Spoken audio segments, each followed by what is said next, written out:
Hello guys, welcome back to my channel.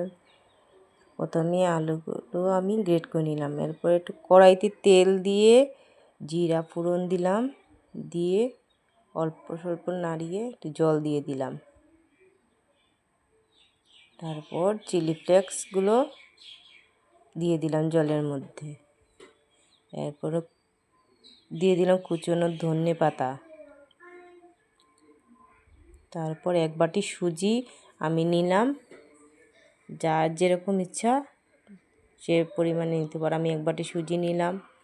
এরপরে এই জলের মধ্যে আমি লবণটা আগে দিয়ে দেব, তারপরে সুজিটা ঢেলে দেব, কারণ সুজি পরে যদি আমি লবণটা দিয়ে লাগবে না। জলের মধ্যে লবণটা মিশিয়ে গেলে সুজির মধ্যে ভালো করে লবণটা লেগে যাবে।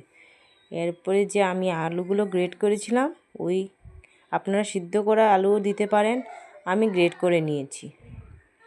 গ্রেট করে ভালো করে ধুয়ে এরপরে আমি আলুটা দিয়ে দিলাম। ভালো করে আমি একটু শুকিয়ে নিলাম।